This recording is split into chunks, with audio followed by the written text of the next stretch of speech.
नमस्ते बच्चों, आप सभी का एक बार फिर से इस वीडियो में स्वागत करती हूँ। आज हम कक्षा 5वीं की पाठ्यपुस्तक परिसर अध्ययन 2 का छठा पाठ अश्मयुग और पत्थर के हथियार के बारे में अध्ययन करने वाले हैं। देखो बच्चों, इसके पिछले वीडियो में हमने देखा मानव की उन्नति, मानव ने किस तरह से विकास हुआ मानव का, जिसमें हमने देखा कुशल मानव, सीधी रीढ़ वाला मानव, बुद्धिमान मानव और उन्नत बुद्धि का मानव। अब इन मानव द्वारा, कुशल मानव, सीधी रीढ़ वाला मानव और बुद्धिमान मानव द्वारा जो औजार बनाए गए थे पत्थर का, इन सभी औजारों का समावेश इस पाठ में किया गया है अश्मयुग। जैसे कि आज का हमारा यह पाठ है कि अश्मयुग और पत्थर के हथियार। अश्म का ही मतलब होता है पत्थर, इसलिए अश्मयुग को हम लोग क्या कहते हैं, पत्थर के हथियार। और यह पत्थर के हथियार किस मानव द्वारा बनाए गए हैं? कुशल मानव, सीधी रीढ़ वाला मानव और बुद्धिमान मानव द्वारा जो औजार बनाए गए थे पत्थर के, उसी औजारों का समावेश इस अश्मयुग में किया गया है। तो देखो, इस पाठ में हम लोग सबसे पहले यह पढ़ेंगे कि जो मानव ने औजार बनाया है वो अपनी आवश्यकताओं को ध्यान में रखकर बनाया है। सबसे पहला मुद्दा आपका है अपनी आवश्यकता अनुसार हथियारों के आकार एवं प्रकार, कि मानव की जैसी आवश्यकता होती है उस तरह से वह अपना हथियार को आकार देता है और उस तरह से अलग अलग विभिन्न प्रकार के हथियारों को बनाता है। दूसरा है मुद्दा आपका अश्मयुगीय हथियार।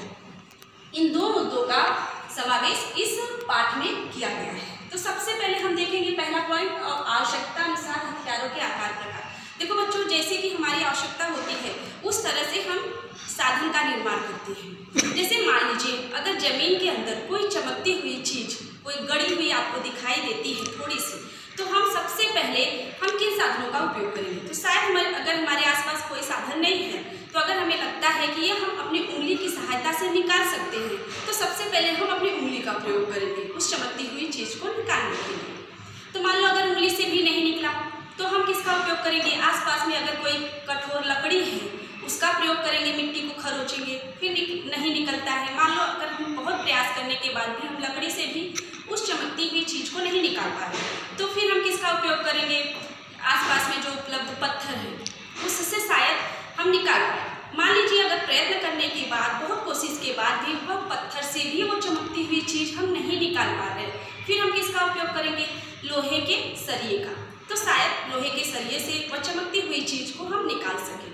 तो इसी तरह से मानव अपनी आवश्यकता के अनुसार अपने साधनों को आकार देता है और निर्माण करता है। तो जब हम साधन का कोई भी चुनाव करते हैं बच्चों, तो हम किन किन बातों को ध्यान में रखते हैं? तो सबसे पहले हम साधन का चुनाव करने से पहले हम यह बात में ध्यान रखते हैं कि हमारे आसपास में क्या वो साधन उपलब्ध है कि नहीं, यानी कि साधन की उपलब्धता, और न्यूनतम समय में न्यूनतम ऊर्जा का उपयोग होना चाहिए। मतलब कम समय में हमारा कम ऊर्जा लगे, इस तरह से हम साधन बनाते हैं। और जो साधन हम बना रहे हैं वह अधिक परिणामकारिता होना चाहिए, मतलब अधिक परिणामकारी होना चाहिए। पता चला हम साधन जमीन के अंदर से जो चमकती हुई चीज है उसको निकालने के लिए बना रहे हैं, और वह साधन बनाने के बाद वह चमकती हुई चीज नहीं निकला, तो वह परिणामकारक नहीं होगा। इस तरह से हम इन सब बातों को ध्यान में रखकर ही हम किसी भी साधन का चुनाव करते हैं। जैसे कि यहाँ पर आपको लिखा गया है, ध्यान दीजिए। देखो बच्चों, साधनों का चुनाव निम्न बातों पर निर्भर रहता है। किन किन बातों को हम ध्यान में रखकर साधन का चुनाव करते हैं? तो देखो, सबसे पहले साधनों की उपलब्धता, कि हमारे आसपास में वह साधन उपलब्ध है कि नहीं। फिर दूसरा है न्यूनतम समय में न्यूनतम ऊर्जा का उपयोग होना चाहिए, मतलब कम समय में कम ऊर्जा का उपयोग होना चाहिए। अगर साधन हमारा सही बनता है तो उस समय में हमारा ऊर्जा बहुत कम लगता है। और तीसरा है अधिकतम परिणामकारिता होना चाहिए, मतलब अधिकतम और परिणामकारक होना चाहिए। जो साधन हम बनाए हैं वह अधिक परिणामकारक होना चाहिए। और चौथा है साधन के उपयोग करने के अभ्यास द्वारा प्राप्त कौशल, मतलब हम जो साधन का प्रयोग कर रहे हैं, जो हम बार बार प्रयोग करते हैं, तो हमें उसके अंदर जो कौशल है कि हमें आ रहा है कि नहीं साधन का उपयोग करने, तो वो उसका भी अभ्यास हमें होना चाहिए। तो इस तरह से हम साधनों का चुनाव करते हैं। तो देखो बच्चों, जैसे कि चिंपांजी आप तो देखे होंगे, जो बांदर होता था, चिंपांजी जैसे दिखने वाला बांदर, वह क्या करता था कि बीज और कठोर फल वाले छिलकों को तोड़ने के लिए वो पत्थर का उपयोग करता था। कि जैसे कि अखरोट होता है, अखरोट का जो ऊपर का भाग होता है बहुत कड़क होता है, उसको हम दांत से नहीं काट सकते। सकते, तो कुछ बीज बहुत कड़क होते हैं, उसको तोड़ने के लिए हम किसका उपयोग करते हैं? पत्थरों का। तो चिंपांजी जैसे बांदर भी इन सब का प्रयोग करता था। तो ठीक इसी तरह से जो मनुष्य था, हमने पिछले पार्ट में देखा कि जो मानव था उसका विकास किस तरह से हुआ। कुशल मानव, सीधी रीढ़ वाला मानव, बुद्धिमान मानव और उन्नत बुद्धि वाला जो मानव था, धीरे धीरे मानव का विकास होता गया और वह आधुनिक मानव के रूप में परिवर्तन हुआ। तो जैसे ही मानव का विकास हुआ तो जो मानव था वह भी मृत प्राणियों की जो हड्डियां होती थी उसका भी उपयोग करता था औजार के रूप में, और पत्थरों का और जो कड़क लकड़ियां होती थी उसका भी उपयोग करता था। तो धीरे धीरे जैसे ही मानव की जो क्षमता है, कल्पना शक्ति है और प्रयोग करने की जो क्षमता धीरे धीरे विकसित होता गया और मानव को लगा कि यदि इन साधनों में, मतलब कौन कौन से साधन, पत्थर के जो साधन थे और जो मृत प्राणियों की हड्डियां थी और लकड़ियां थी, मानव को लगा यदि हम इसको तराश दें या और अधिक अच्छा बना दें तो इसका हम कुशलतापूर्वक उपयोग कर सकते हैं किसी भी चीज़ को करने के लिए। तो मानव के धीरे धीरे विकसित हो गया और धीरे धीरे वह विभिन्न औजारों का निर्माण करता गया। जैसे कि हमने पिछले पाठ में देखा कि कुशल मानव वह मानव होता है जो अपने हाथों का कुशलतापूर्वक प्रयोग करता है, जिसके अवशेष अफ्रीका के केन्या और तंजानिया प्रदेश में मिले थे। तो उनके अवशेष के साथ, कुशल मानव के अवशेष के साथ कुछ उनके द्वारा बनाए गए जो पत्थर के हथियार थे वह भी पाए गए। तो ऐसा माना जाता है कि क्या कुशल मानव केवल पत्थर के हथियार बनाता था? ऐसा लोगों को लगा कि इनके साथ केवल हमें अवशेष जो प्राप्त हैं केवल पत्थर के हथियार के ही अवशेष हमें प्राप्त हुए थे, लेकिन ऐसा नहीं है। जो कुशल मानव थे वे पेड़ों के लकड़ियों से भी और जो आसपास के जो प्राणी थे उनके हड्डियों से का भी उपयोग करता था। ऐसा माना जाता है कि ये सब जो लकड़ी है और जो हड्डी है वो नाशवान होने के कारण इसके जो अवशेष है, जो प्रमाण है वो हमें नहीं प्राप्त हुआ है, केवल हमें अवशेष किसका मिला है? पत्थर का। तो ऐसा माना जाता है कि कुशल मानव ने केवल पत्थर के ही हथियार बनाए होंगे। तो इन कुशल मानव, सीधी रीढ़ वाला मानव और बुद्धिमान मानव के द्वारा जो हथियार बनाए गए हैं इसका ही समावेश हम अश्मयुगीन हथियार में करते हैं। तो देखो यहाँ पे लिखा है अश्मयुगीन हथियार। जिस कालखंड में, जिस समय पत्थर के हथियार बनाए गए उस कालखंड को हम अश्मयुगीन कालखंड कहते हैं या पत्थर का युग कहते हैं। तो देखो जो पत्थर है, पत्थर के हथियारों के आकार और प्रकार के आधार पर अश्मयुग को 3 भागों में बांटा गया। जैसे कि शुरुआत में अलग कुछ हथियार कुशल मानव थे वो तोड़ू हथियार बनाए थे, फिर धीरे धीरे सीधी रीढ़ वाले मानव ने कुल्हाड़ी जैसे हथियार बनाए, फिर धीरे धीरे बुद्धिमान मानव ने छीने, सुवार, ये सब हथियार बनाए थे। तो इसके आकार और प्रकार को ध्यान में रखते हुए जो अश्मयुग को 3 भागों में बांटा गया है। कौन कौन सा? पुराश्म अश्मयुग और मध्याश्म अश्मयुग और नवाश्म अश्मयुग। इस तरह से आप यहाँ पे देखिए अश्मयुग को कितने भागों में बांटा गया और किस आधार पर बांटा गया? किस आधार पर? कि पत्थर के आकार और प्रकार के आधार पर बांटा गया। तो पुराश्म युग, मध्याश्म युग और नवाश्म युग, इस तरह से हथियारों के आकार प्रकार के आधार पर अश्मयुग को 3 भागों में बांटा गया। तो आज हम क्या पढ़ेंगे? पुराश्म युग। देखो पुराश्म युग के मानव ने आघात तकनीकी से हथियार बनाए। जो पुराश्म युग के मानव हैं, पुराश्म युग के मानव के अंतर्गत किन किन मानव का समावेश है? अब देखोगे कुशल मानव का समावेश होता है, इनके द्वारा बनाए गए हथियार, सीधी रीढ़ वाले मानव के द्वारा बनाए गए हथियार और बुद्धिमान मानव के द्वारा बनाए गए हथियार। इन 3 मानव के द्वारा, कुशल मानव, सीधी रीढ़ वाला मानव और बुद्धिमान मानव के द्वारा बनाए गए जो हथियार थे उन सभी के हथियार को पुराश्म युग में सम्मिलित किया गया है, मतलब इसमें ही इनका समावेश होता है। तो सबसे पहले हम देखेंगे पुराश्म युग के मानव ने कौन से हथियार बनाए? आघात तकनीकी से हथियार बनाए। अब इसमें है आघात तकनीकी क्या है? तो देखो बच्चों, आघात तकनीकी का अर्थ होता है एक पत्थर को दूसरे पत्थर पर पटक कर छिलके निकालने की क्रिया को हम क्या कहते हैं? आघात तकनीकी। पहले कोई भी साधन उपलब्ध नहीं था प्राचीन काल में, उन लोग पत्थरों से ही पत्थर से हथियार बनाते, एक दूसरे को पटकते थे और उसमें से जो छिलके निकलने की क्रिया है, पटकेंगे तो छोटा छोटा घात तो निकलेगा और इससे निकलने की क्रिया को हम क्या कहते हैं? आघात तकनीकी। अब देखो आकार और प्रकार के आधार पर यहाँ पे हथियार 3 भागों में विभाजित किया गया है। कौन कौन से? पहला है कुशल मानव के द्वारा बनाए गए हथियार। देखो बच्चों, जैसे कि हमने पिछले वीडियो में देखा था कि मानव की उन्नति किस तरह से हुई। सबसे पहले कुशल मानव, फिर सीधी रीढ़ वाला मानव, फिर शक्तिमान मानव, फिर बुद्धिमान मानव। इस तरह से मानव का विकास होता गया और जैसे जैसे विकास होता गया ठीक वैसे वैसे उनकी कल्पना शक्ति और सोचने की क्षमता और हथियारों में भी परिवर्तन होता गया। तो सबसे पहले कुशल मानव ने किस तरह के हथियार बनाए? हमने देखा पिछले पाठ में कि जो कुशल मानव थे वो अपने हाथों का कुशलता प्रयोग करते थे। वे छोटे मोटे हथियार बनाते थे। इनके हथियार बेडौल थे, अनगढ़ थे, मतलब कोई आकार नहीं था इनके हथियार का। वह किस टेढ़ा मेढ़ा किस तरह से था, अनगढ़ था, मतलब उसको कोई आकार नहीं दिया गया था। कुशल मानव ने जो हथियार बनाए थे, कुशल मानव द्वारा बनाए गए हथियार का उपयोग जो बड़े प्राणियों का जो शिकार होता था उसके लिए वो नहीं करते थे, क्योंकि उनका हथियार बहुत छोटा था। यह हमें कैसे पता चलता है? क्योंकि जो कुशल मानव थे वह छोटे मोटे जो बड़े शिकारियों के द्वारा किया गया जो शिकार था, जो प्राणी अगर किसी को खाता है तो थोड़ा बहुत जो मांस बच जाता है, जो कुशल मानव था उसी मांस का उपयोग करता था। और मांस में से क्या निकालने की, मतलब जो चमड़े में से मांस को खरोचने के लिए वह इस हथियार का अपने उपयोग करता था। मतलब कुशल मानव द्वारा बनाए गए जो हथियार थे वो अनगढ़ थे, बेडौल थे और उसका उपयोग केवल वो चमड़े में से मांस को खरोचने के लिए करता था। कुशल मानव क्या खाता था?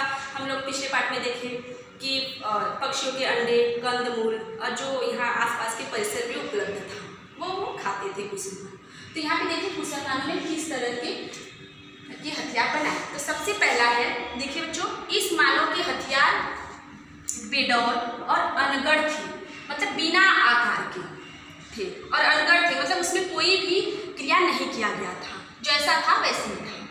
अब क्या है, उसने हथियारों के एक ओर के किनारे पर लगी धार वाले तोंडू हथियार बनाए।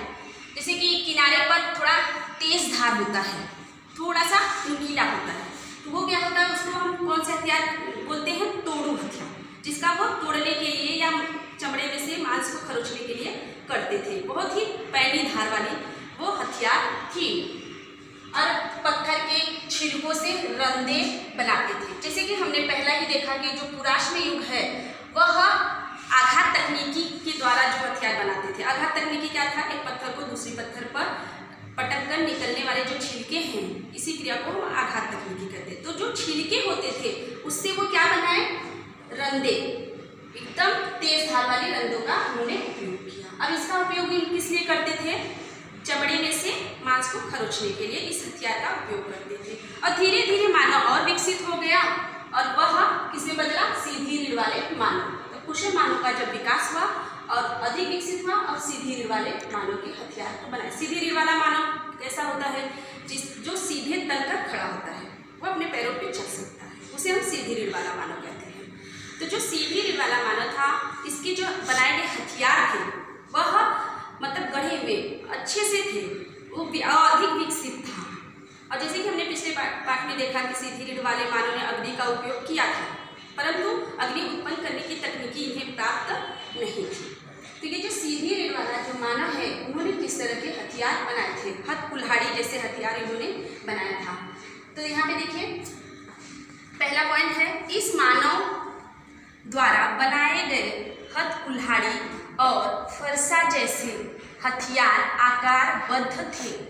जो हथ कुल्हाड़ी बनाए थे इस मानव ने, कौन मानव ने? सीधी रीढ़ वाले मानव ने। कौन से हथियार बनाए थे? हथ कुल्हाड़ी और फरसा। देखो बच्चों, फरसा तो आप देखे होंगे, जो फरसा होता है वो कुल्हाड़ी जैसा नहीं होता है, वो नुकीली नहीं होता है, वो सपाट होता है। जैसे मिट्टी निकालने के लिए हम फरसे का उपयोग करते हैं। तो जो सीधी रीढ़ वाला मानव था वो क्या क्या कौन कौन सा हथियार बनाया था? हथ कुल्हाड़ी और फरसा जैसे हथियारों को बनाया था। और यह अधिक आकारबद्ध थे क्योंकि इनका दिमाग और अधिक विकसित हो गया। इनकी कल्पना शक्ति विकसित होने के कारण और बार बार निरीक्षण करते रहने के कारण इनके जो बनाए गए हथियार थे वो अधिक विकसित थे। दूसरा है, पत्थर के छोटे छिलके निकालने और उसने सांबर सिंगों जैसी सांबर के यहाँ पे आएगा बच्चों कि सिंगों जैसी वस्तुओं के हथौड़े का उपयोग किया। मतलब इनके सींगों का उपयोग किस लिए किया? हथौड़ा। जैसे आप आज के हथौड़े देखे होंगे, लोखंड का होता है हमारा हथौड़ा, जिसको हम बहुत भारी चीज़ों को तोड़ने के लिए करते हैं। तो इन लोग हथौड़े के रूप में किसका उपयोग करते थे? सांबर के सींग का उपयोग वो हथौड़े के रूप में करते थे। और देखो अगला है, महीन छिलकों से उसने अत्यंत पैनी धार वाली पुरचनियाँ और वसूले तैयार किए। जैसे कि हम जानते हैं आघात तकनीकी से ही यह मानव ने सभी बनाया था, मतलब सभी हथियार बनाए थे। तो उसने सब जो थोड़ी थोड़ी टूटे उटे पत्थर के जो छिलके थे उसी से एकदम तेज धार वाले इन्होंने क्या बनाया, पुरचनियाँ और वसूले, ये दो तरह के औजार बनाए। तो देखिए बच्चों, यहाँ पे छोटे प्राणियों का शिकार करने के लिए ये हथियार बनाए गए थे। ये जो हथियार थे वो किस उद्देश्य से बनाए गए थे कि छोटे मोटे जो प्राणी थे उनका हम शिकार कर सकें, क्योंकि जो पहले के मानव थे वो अपने आसपास के परिसर के ही मांस, मछलियों और कंदमूल ये सब का ही उपयोग करते थे भोजन के रूप में। तो यहाँ पे आपके रूप में कुछ हथियार बनाए गए हैं जिसे आप ध्यान से देखिए। देखो बच्चों, यह जो सीधी रीढ़ वाला मानव है, कुशल मानव है, किस तरह के हथियार बनाता था। तो देखो पहले क्या है, बड़े छिलकों से पुनः छोटे छिलके निकालना। देखो हम जैसे कहते हैं आघात तकनीकी किसे कहते हैं, तो एक पत्थर को दूसरे पत्थर पर जो हम पटकते हैं तो छिलके निकलते हैं, तो उस तरह के ये इन्होंने हथियार बनाए। देखो बड़े छिलकों से पुनः जो बड़े बड़े छिलके निकलते थे पत्थरों के, उससे पुनः छोटे छोटे छिलके निकालना ये लोग करते थे। फिर अगला है पत्थर का हथौड़ा। ये देखो पत्थर के हथौड़े का उपयोग करते हैं। इसी तरह से छोटे छिलकों से महीन छिलके उतारना। जो छोटे छोटे छिलके हैं उससे क्या बनाते थे, ये महीन छिलका। ये देखो ये सांबर की सींग से बना हुआ हथौड़ा है। अभी हम लोग किस हथौड़े का उपयोग करते हैं, आप देखे होंगे हम लोहे के हथौड़े का उपयोग करते थे। अब ये सींग के हथौड़े का उपयोग करते हैं। और सींग के हथौड़े का उपयोग किस लिए करते हैं, छोटे छिलकों से महीन छिलके उतारना। फिर ये देखो तोड़ू हथियार है। यह जो बड़ा बड़ा ये हथियार है वो तोड़ू हथियार। देखो इसका जो आकार है वह बेडौल है, ये अनगढ़ है, किसी भी तरह के आकार है, इसमें कोई भी परिवर्तन नहीं किया गया है। और यह इसे हम क्या कहते हैं, तोड़ू हथियार। अब देखो यह सीधी रीढ़ वाला मानव द्वारा बनाया गया हथकुल्हाड़ी है। हथकुल्हाड़ी देखो किस तरह का है। आप आज का आधुनिक युग का हथकुल्हाड़ी देखे होंगे, कुल्हाड़ी कैसा होता है। कोई भी ज़मीन को खोदने के लिए हम लोग उसका उपयोग करते हैं। यह हथकुल्हाड़ी है। यह किसके द्वारा बनाया गया है, सीधी रीढ़ वाले मानव के द्वारा। देखो बच्चों, अगला है बुद्धिमान मानव के हथियार। बुद्धिमान मानव के हथियार किस तरह के होते थे। तो देखो हमने जैसे पिछले वीडियो में और पिछले पार्ट में देखा था मानव की उन्नति में बुद्धिमान मानव क्या है। बुद्धिमान मानव का जो दिमाग था वह पूर्ण रूप से विकसित हो गया था। उसका जो स्वयंत्र था, हमने देखा कि जो उसके मुंह और जबड़े के अंदर की जो मांसपेशियां थी वह विकसित थी। वह एक दूसरे से बातचीत भी कर ले सकता था, मतलब पूर्ण रूप से वह विकसित हो चुका था बुद्धिमान मानव। उनकी कल्पना शक्ति अधिक विकसित थी। और ये जो बुद्धिमान मानव है वह औजार बनाने की जो औजार बनाने की जो कला है उसमें महत्वपूर्ण उसमें क्रांति आई थी इस समय से, बुद्धिमान मानव के समय। इन्होंने अन्न प्राप्त करने और आसपास का जो परिसर था उसका उनके पास अच्छा ज्ञान था, बुद्धिमान मानव के पास था। एक तरह से कह सकते हैं ये आधुनिक मानव की श्रेणी में आते हैं बुद्धिमान मानव। तो ये जो मानव थे वो उनको ये समझ में आ गया था कि हमारी जो आवश्यकता है उसके अनुसार हमें किस तरह से साधनों का निर्माण करना चाहिए, कि हमें जो काम करना है उसके अनुसार से हम साधनों का निर्माण किस तरह से करें। मतलब इनकी कल्पना शक्ति और बार बार प्रयोग करने की क्षमता जो है इनके अंदर अधिक विकसित थी। उनकी बुद्धि भी पूरी तरह से विकसित हो गई थी, इसलिए उन अपने आवश्यकता के अनुसार अपने औजार बनाते थे। तो देखिए ये किस तरह के औजार बनाते थे। यहाँ पे देखिए, इस मानव ने पत्थर के हथियार बनाने की तकनीकी में क्रांति कर दी। मतलब सबसे ज़्यादा क्रांति पत्थर के हथियार में बुद्धिमान मानव के द्वारा ही आई थी। और देखो उसने पत्थरों के लंबे और पतले फल बनाने की तकनीक विकसित की। अगला है, उसने छुरी, रंदा, सुआ, छैनी जैसे विभिन्न प्रकार के हथियार बनाए। कितने के छुरी तो आप जानते हो, रंदा भी जैसे कि हम लकड़ी को चिकना बनाने के लिए हम रंदे का उपयोग करते हैं। तो ठीक इसी तरह से हम पत्थरों को चिकना बनाने के लिए रंदे का उपयोग करते हैं। इसी तरह से सुआ, छैनी जैसे विभिन्न प्रकार के हथियार कौन बनाया था, बुद्धिमान मानव ने। अब देखो अगला है, चिकने पथरीले वर्ग के पत्थरों और हाथी दांत जैसे वस्तुओं से हथियार बनाए। इन्होंने किस तरह के हथियार बनाए, जैसे कि पत्थर तो इन्होंने चिकने किससे किए थे, रंदा से। तो इस पत्थर जो वर्ग के आकार का पत्थर था और हाथी दांत जैसे वस्तुओं से हथियार इन्होंने बनाया। जैसे कि हमने पिछले वीडियो में देखा था कि जो बुद्धिमान मानव है वह समूह में रहता था, और समूह में रहने के कारण जो इनके त्यौहार थे, जो पर्व थे, वो एक साथ मनाते थे। हमने देखा गुफा चित्र, जो पिछले वीडियो में हमने मानव की उन्नति में देखा कि जो बुद्धिमान मानव हैं वह गुफा चित्र बनाते थे, मतलब इस गुफा चित्र का उनका इस पर्व के साथ संबंध होता था।